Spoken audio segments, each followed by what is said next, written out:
No plan B. Father knows best. Next on So What.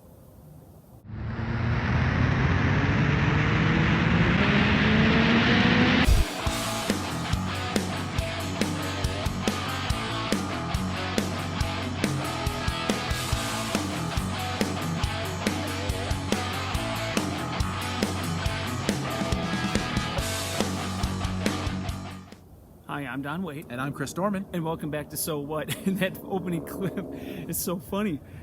For those who maybe aren't familiar with National Lampoon's Vacation, the original Vacation movie with Clark Griswold was the dad in that clip, and that's Chevy Chase. And the whole movie is based on Clark having a plan for a family vacation. We're going to go to Wally World, which is, I guess, probably like, it's supposed to be Disneyland or something, or Disney World, and we're going to the happiest place on earth. This is the best thing in the world, and he's been waiting to do this his whole life with the kids, and we're going to have this great family trip, and he has a plan.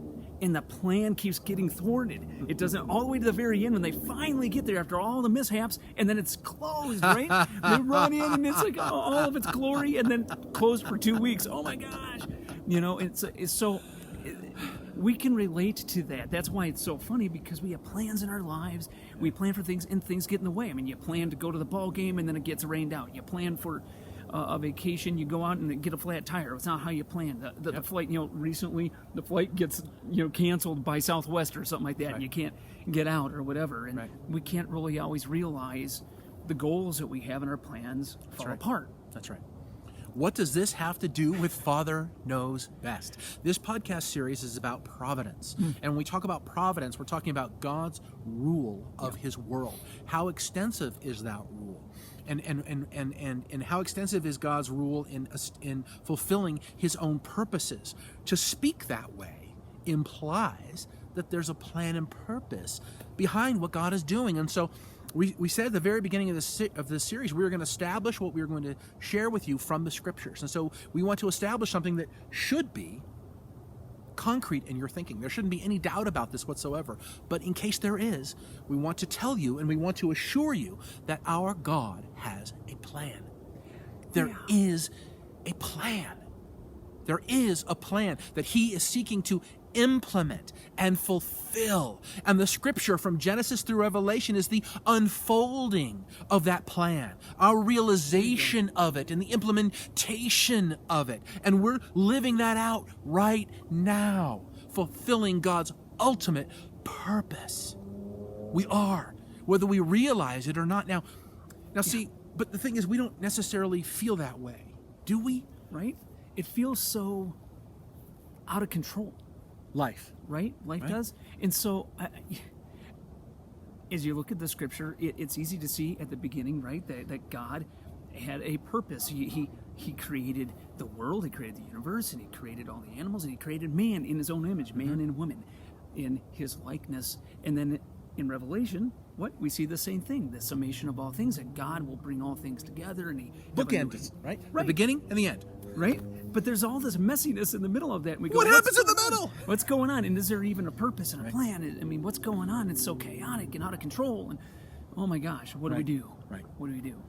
So you need to, in case you don't know, the Scriptures teach repeatedly that God has a plan.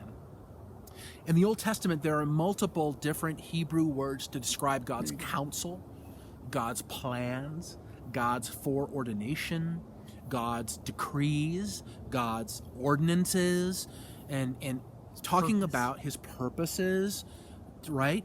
And to make clear over and over and over and over again that God has a plan. God has a plan. In fact, we should just read out of Isaiah. Yeah, 46 is it? Yep. I think that would be awesome to just let God speak for himself on this. As you can tell from the graphic, there are dozens and dozens of passages.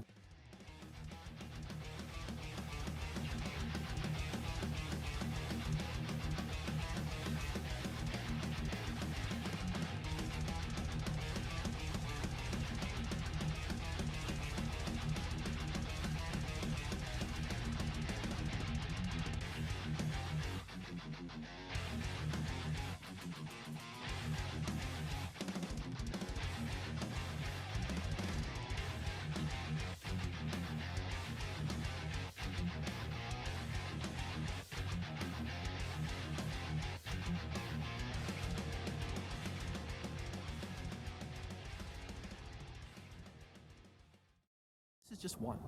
This is just one of many. This is Isaiah 46, verses 8 through 10. Remember this, fix it in mind, take it to heart, you rebels. Remember the former things, those of long ago. I am God, and there is no other. I am God, and there is none like me. I make known the end from the beginning, from ancient times what is still to come. I say my purpose will stand, and I will do all that I please. From the east I summon a bird of prey. From a far-off land a man who to fulfill my purpose. What I have said, that will I bring about. What I have planned, that will I do. Does God have a plan? He does. Yeah. And the New Testament is filled with all kinds of different words to describe God's plans, his will, his counsel, his ordination. And I'm not talking about election or predestination or foreknowledge. I'm not talking about those things. I'm just talking about the fact that God has a plan.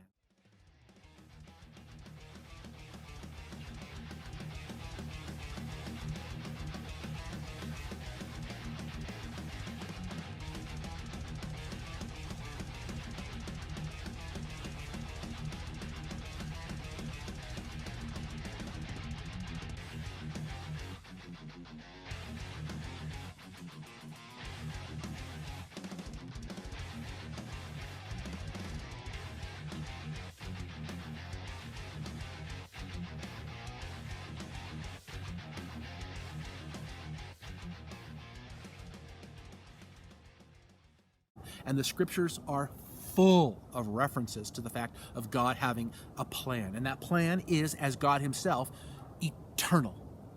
It is good. And it is wise. You know how long I've been waiting to be able to say this word, Chris?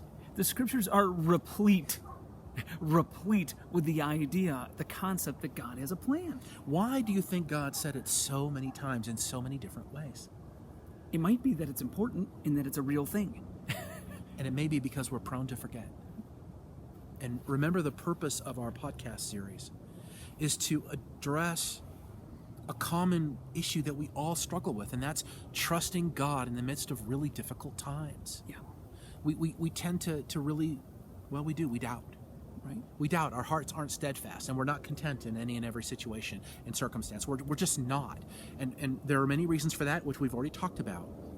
But one thing that will help, I believe, and what has helped me a lot in my Christian life, is to understand that there is a plan and a purpose in God's working in my life, in everything in my life. There is a plan and a purpose. How do I know that? Because the Word says it. And so, can I face difficulties Right. with a calm, with a peace, with hope,